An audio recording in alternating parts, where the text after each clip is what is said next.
All sapien species in the galaxy are herbivores.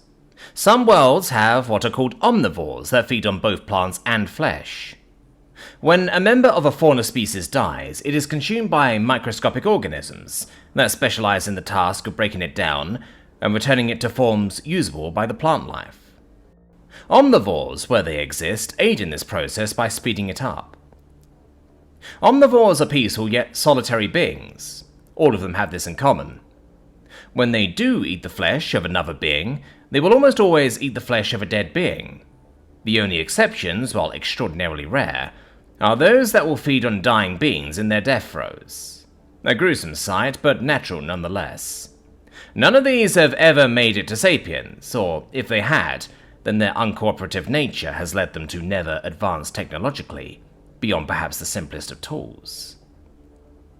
The most terrifying thing in all of this is that many scientists and biologists theorize what they call a predator. This is a species that feeds almost entirely on the flesh of other beings. Many think such a being to be impossible. Others argue the fact. The theory started with a student, actually. They posed a question as to why omnivores exist in the first place.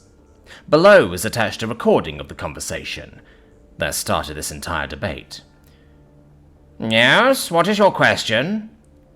Well, Professor Yurchev, if a herbivore consumes a plant for energy, then naturally it will use much of that energy in order to sustain its biological processes. If that's the case, then wouldn't an omnivore receive less energy from consuming a herbivore than it would from consuming a plant? Why then does there exist an evolutionary drive to consume other animals? Ah, an excellent question. Yes, you are absolutely correct. However, there is one thing that you are overlooking. The herbivore will not consume a single plant, but many. Its body naturally takes the energy from these plants and compresses that into a store of energy more dense than what you would find in a single plant. Think of it this way. The machine used to harvest and prepare crops uses vast amounts of energy, more than could be gathered from many crops. Why then is such a machine beneficial? Because it harvests and prepares more energy in the form of plants than it consumes. On a similar note, why is it beneficial to be a herbivore rather than a plant that can produce its own energy? Because being a herbivore allows one to move from one location to another and consume many plants. Simply put, while herbivores do use the energy that they gather from plants, they still gather more plants than they actually need to survive, meaning that consuming a herbivore will result in a net energy gain. To an omnivore, a herbivore is the equivalent of a crop-gathering machine. While it will use some of the energy for itself, it will still be more efficient to consume its flesh than it would be to consume individual plants.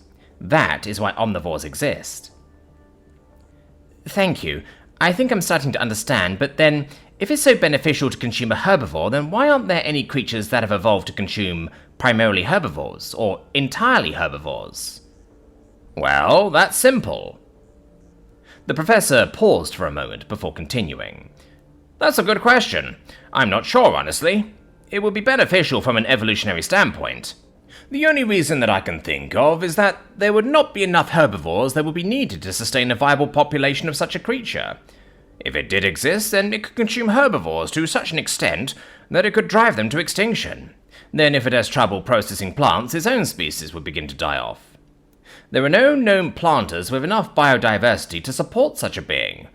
If one ever were discovered, though, that would be an absolutely terrifying thing to witness. Could you imagine a creature specifically evolved to find and kill herbivores as quickly and efficiently as possible? Theoretically, the herbivores would evolve defense mechanisms, and the predators would evolve even further to overcome those defenses. Oh, this is all just theoretical and extremely unlikely. I'm going to stop here.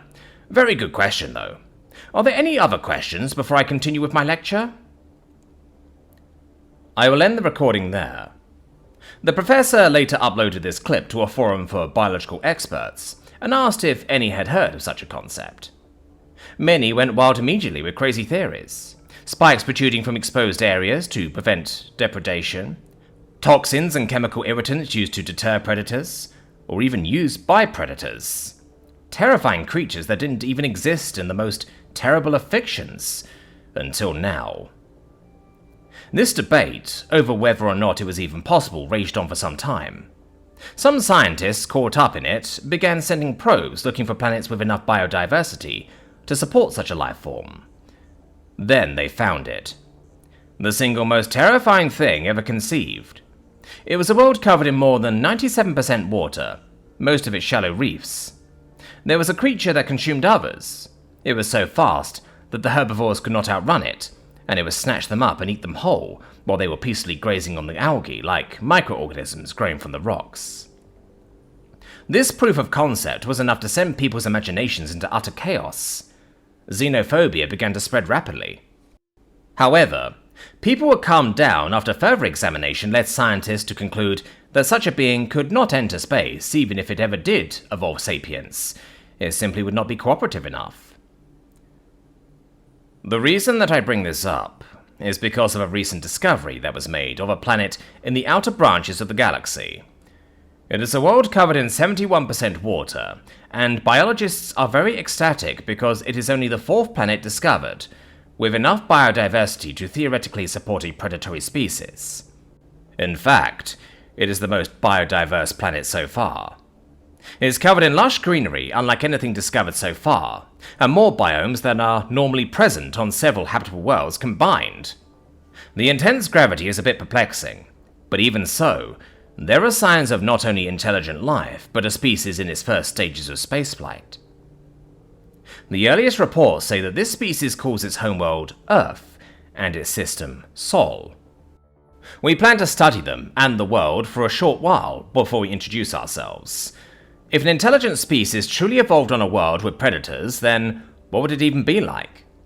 The likelihood of predation is rather low considering that a sapien species was actually able to evolve here.